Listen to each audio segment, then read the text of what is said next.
제가 시간 관계상 타이핑을 초고속으로 했어요. 자, 보시면 jQuery 대신에 jQuery를 빼고 그냥 기본적인 HTML5에 들어가 있는 기본적인 쿼리 셀렉터 써가지고 직접 스타일 객체에다 넣는 방식을 썼어요. 이렇게 하면 서너 배 정도 빠르거든요. 이 밑에 있는 코드들보다요.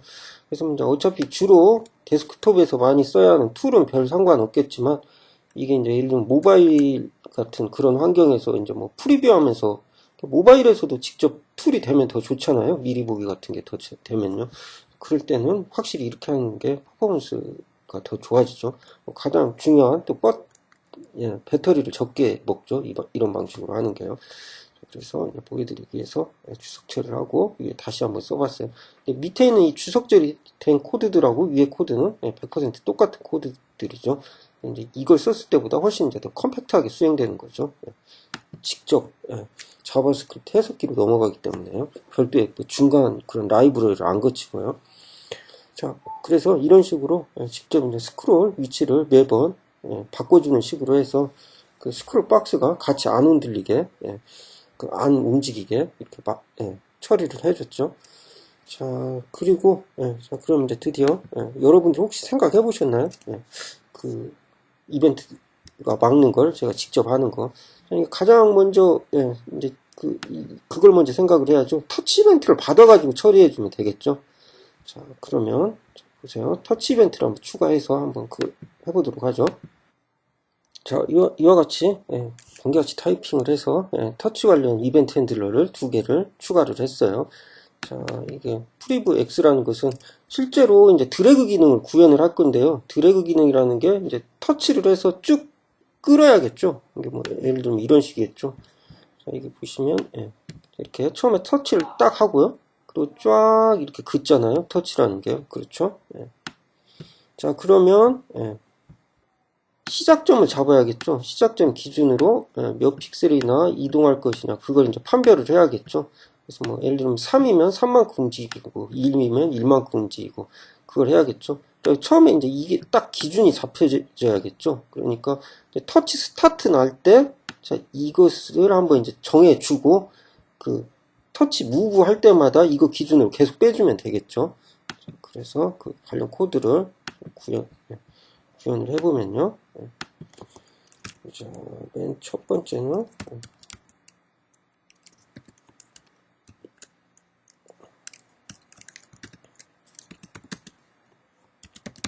터치 이벤트 받는 것은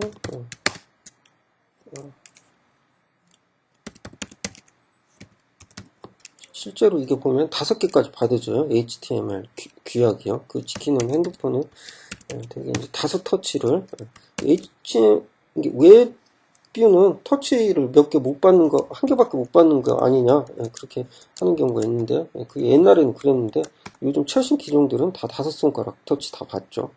웹브라우저에서도요. 자, 그래서 이건 하나만 쓸 거니까 맨 첫 번째 터치를 받았어요. 자, 그래서 이제 스크린 X는 전체 화면 기준으로 받는 위치죠. 자, 그래서 이제 이게 이제 시작점이 되겠죠. 딱 시작했을 때. 그리고 이제 이거 기준으로 무브 할 때마다 차를 구해서 그만큼 이제 그 뒷 화면을 스크롤 시켜주면 되겠죠.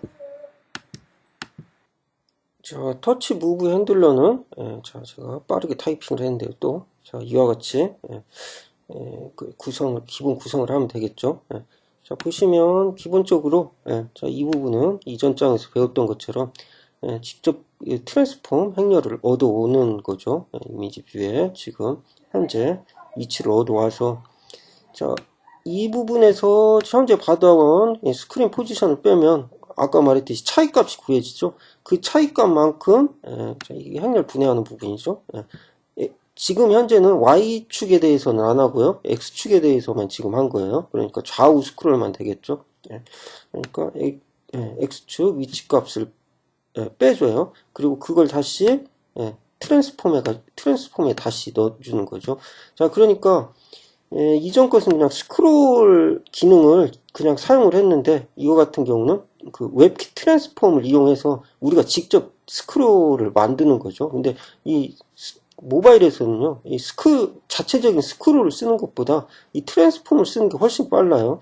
이걸 쓰면 하드웨어 가속까지 받기 때문에 이게 속도가 더 빠르죠. 왜냐하면 스크롤은 옛날 형식이죠. HTML5 이전에 있었던 거고, 이 트랜스폼은 HTML5가 생기면서 나온 스펙이기 때문에 최신에 맞게 이제 이 부분 코드가 생성이 됐겠죠. 그렇기 때문에 최신 트렌드에 맞게 여러 가지 이제 하드웨어 가속도 고려해서 만들어진 코드니까요, 내부적으로. 그러니까 기왕에 이거 말고도 다른 데서 여러분이 스크롤 구현을 할 일이 있으면 그 옛날 스크롤 쓰지 말고요, 그 트랜스폼을 직접 이용해서 쓰는 스크롤을 구현을 하시면 더 좋겠죠. 아무튼 자, 이렇게 하신 다음에 이제 결과값을 한번 보면요. 자, 마우스 드래그 한 것만큼 이제 스크롤이 되는데요. 자, 프리뷰에서 한번 볼게요.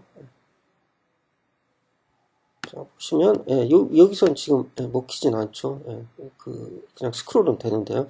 그 이유가 당연하죠. 이건 이제 그 터치 디바이스가 아니잖아요. 자, 근데 이제 크롬은 친절하게 터치 디바이스를 그렇게 에뮬레이션 해줄 수 있는 좋은 툴을 제공을 해요. 그래서 어떻게 보면 참 크롬이 개발하기가 좋죠. 크롬 브라우저가. 자, 여기서 이쪽 키, 이 지금 방금 누른 키 있잖아요. 이거 이 부분을 누르면 크게 큰 탭으로 볼 수 있는데요. 자, 이 부분을 클릭해서 큰 탭을 이렇게 불러와요. 자, 그러면 여기서 일단 여러분이 개발자 도구를 클릭을 하세요. 개발자 도구를 클릭을 하시고 이렇게 불러와진 자리에서, 자, 그러면 밑에 이제 이와 같은 게 이제 생겼을 텐데요. 자, 이게 기본 이제 콘솔로 되어 있는데 여기 보시면 에뮬레이션이라는 게 있어요. 이 탭을 찍어 보세요.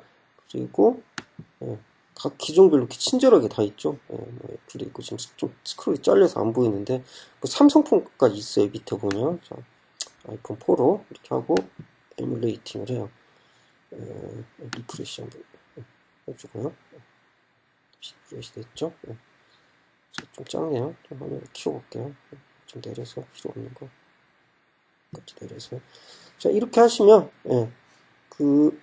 터치 디바이스를 에뮬레이션을 해줘요. 자, 이렇게 터치 명령이 먹죠. 자, 이제 되죠? 이건 이제 이 보시면 현재 이 주소가 여기 이렇게 주소가 돼 있거든요. 이 주소 여러분 접속해 보시면 그 주소가 보일 거예요. 이 주소로 접속해서 여러분 스마트폰으로도 스크롤이 되는지 확인해 보실 수가 있죠. 그러면 되는데 이게 남았네요. 이게 이제 같이 스크롤 되는 문제가 있네요. 여기 했을 땐 스크롤 되는 게 많은데 이걸 했을 때는 이것만 움직여야지 같이 움직이죠. 자, 그러면 스크롤을 이 박스 안에서 드래그가 일어났을 땐 스크롤이 안 되게 또 막아놔야겠죠. 그 처리를 또 추가적으로 더 하면 되겠죠. 자, 추가적으로 윗부분에 자, 이와 같은 그 크게 이제 그 네 부분으로 세 부분으로 된 코드를 이제 추가를 하면 되죠. 첫 번째가 커터에 현재 이제 사각형을 얻어오죠. 사각형의 위치 얻어오고요. 자, 그리고 이제 좀 더 이제 정확한 사각형 위치를 얻어오기 위해서는 그 커터 영역에 대한 정보를 얻어오기 위해서는 전체 또 그 메인 윈도우의 위치를 얻어와야겠죠. 자, 이건 이제 그 HTML5에 있는 이제 함수인데요. get bounding client nect라는 이 함수를 이용해서 그 영역을 다시 얻어와요. 그럼 그 영역만큼 이제 보정해주고 그만큼 더해줘서 실제 정확한 위치를 얻어내면 되겠죠. 그러니까 그 보면 그 모바일 환경에서는 그 항상 윈도우가 전체 화면 그 좌상단 기준으로만 되거든요. 그러니까 그 좌상단 기준에서 얼마만큼 내려왔는지 알려면 메인 윈도우의 또 위치를 또 알아야겠죠. 그래서 이제 자, 보시면 이제 이게 이제 피그2디 엔진에 있는 그 일부 기능들인데요. 그러니까 그 사각형 안에 어떤 점이 들어가 있는지 안 들어가 있는지 편리하게 알아낼 수 있는 기능도 있는 그 박스2D라는 객체예요. 그 피그2D 나중에 이제 설명할 때 이제 많이 쓰이고, 게임 만들 때도 어떤 총알하고 오브젝트하고 충돌했는지 알 때, 예, 자, 이걸 쓰시면 돼요. 박스2D 이 클래스를요. 자, 박스2D 클래스 만들 때는 자, 이렇게 톱하고 바텀 레프트 두 개를 얻으셔야 하는데, 일단 이 사각형 얻은 거에 이제 클라이언트 넥트를 자, 이렇게 더해줘가지고 실제 정확한 위치를 만들었죠. 그러면 이 커터 박스 안에 내 현재 드래그 스타트, 드래그 하는 그 영역이 겹치는지 안 겹치는지 검사를 한번 해줘서, 만약에 겹치면 안 움직이게 하고, 안 겹치면 스크롤이 움직이게 하고, 그렇게 하면 되겠죠. 자, 그렇게 하는 게요. 자, 이와 같이 ptinbox라는 이 함수를 이용해 가지고요. 자, 보시면 인자로, 자, 이것은 지금 현재 그 터치 값이죠. 터치 무브 할 때 그 무브된 현재 위치 값이죠. 이 포인트가 지금 박스 안에 들어가 있는지 안 들어가 있는지 검사를 하는 거죠. 안 들어가 있으면 펄스거든요. 자, 그러면 펄스일 때 이 부분을 처리해 주면 되겠죠. 이 부분 카피해서 펄스일 때 이렇게 처리해 주면 되죠.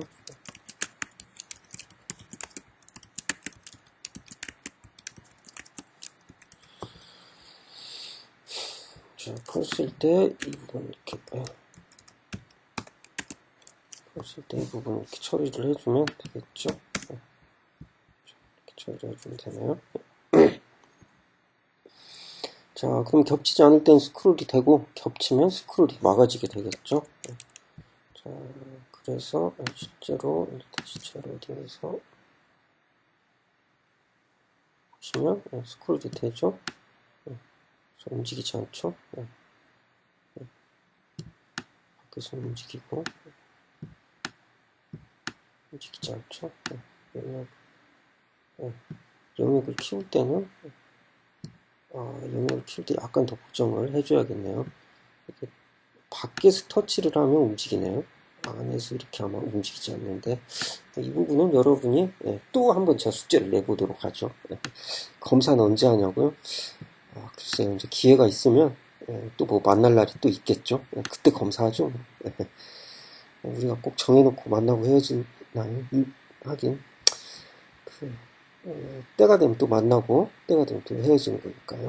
아무튼 자, 이런 식으로 이제 구현이 되죠. 나머지도. 자, 이상으로 그 책에서 설명한 내용을 한번 제가 이제 숙제로 해준 내용을 여러분한테 예제로 한번 풀어드렸는데요. 사실 이게 정답은 아니고요. 요보다 또 여러분 어떤 그 창조적인 아이디어를 덧붙이면 또 다른 방법으로 또 해결할 수가 있겠죠. 이보다도 더 효율적이면서도요. 한 예를 보여드린 거고요. 그리고 이제 제가 지금 X축으로만 그 스크롤을 하는 기능만 했었죠. 자, 여러분이 연습 삼아서 Y축으로 하는 것도 완성해 보시고요.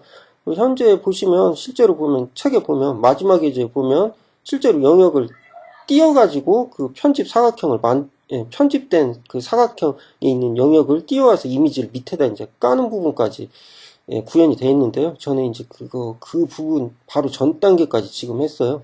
이제 여기다 이제 그 부분을 이제 추가할 수도 있는데, 보시면, 그것까지 뭐 하는 것은 별 의미가 없고요. 사실 책에서 다 설명한 내용이라서요. 물론, 보시면은, 이건 하나 추가를 하셔야죠. 자,